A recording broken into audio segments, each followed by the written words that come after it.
Hi friends, ഇന്നൊരു Sunday ആണ് കേട്ടോ. നമുക്കിന്ന് 2 ഫംഗ്ഷന് പോകാണ്ട്. ഫസ്റ്റ് നമുക്കൊരു കല്യാണത്തിന് പോകാണ്ട് കേട്ടോ.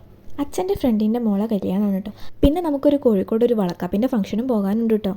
ഞങ്ങളവിടെ എത്തലും താലികെട്ടും ഒക്കെ ഒപ്പോഴായിരുന്നു കേട്ടോ. പിന്നെ അവിടുന്ന് വേഗം ഫുഡ് അടിക്കാൻ പോയി, കാരണം അടുത്ത ഫംഗ്ഷന് പോകാനുള്ളതാണല്ലോ. ഫുഡ് കഴിക്കാൻ തുടങ്ങിയാൽ പിന്നെ ശ്രീതു തീരെ സമ്മതിക്കില്ലല്ലോ.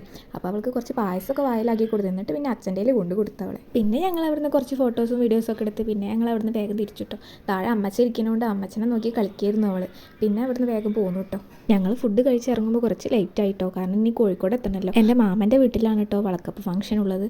അവിടെ 1:30 അവിടുന്ന് അവർക്ക് ഇറങ്ങണം എന്നൊക്കെ പറഞ്ഞപ്പോൾ ഞങ്ങൾ പിന്നെ വേഗം അവിടേക്ക് വിട്ടു. അവിടെ വളക്കപ്പിൻ്റെ ഫംഗ്ഷനൊക്കെ തുടങ്ങി കഴിയാനായിരുന്നു, അപ്പോൾ ഞങ്ങളെ വെയിറ്റ് ചെയ്യായിരുന്നു അവർ. ഏതായാലും പെട്ടെന്ന് തന്നെ എത്തി ഫംഗ്ഷനിൽ പങ്കെടുക്കാൻ പറ്റി. അവിടെ എത്തിയാൽ പിന്നെ ശ്രീധുവിനെ കളിപ്പിക്കുക ഒരുപാട് കസിൻസ് ഉണ്ട്, പിന്നെ അവരെ കയ്യിലായിരിക്കും അവൾ. ശരിക്കും പറഞ്ഞാൽ അവിടെ എത്തിയപ്പോഴാണ് അവളൊന്ന് ആക്റ്റീവായത്. സത്യം പറഞ്ഞാൽ ഇന്നൊരു ബിരിയാണിയും സദ്യയും കഴിക്കാന്നുള്ള പ്രതീക്ഷയിലായിട്ട് ഇറങ്ങിയത്. പക്ഷേ 2 സ്ഥലത്തും സദ്യ തന്നെയായിരുന്നു, എന്നാലും കുഴപ്പമില്ല. കല്യാണത്തിന് നമുക്ക് അടപ്പായസമായിരുന്നു. ഇവിടെ എത്തിയപ്പോൾ 2 തരം പായസം ഉണ്ടായിരുന്നു, അടപ്പായസം ചെറുപയർ പായസം. ഇവിടുന്ന് ശ്രീധുവിന് ചെറുപയർ പായസം കൊടുത്തു നോക്കി, അവൾക്ക് നല്ല ഇഷ്ടമായതൊക്കെ.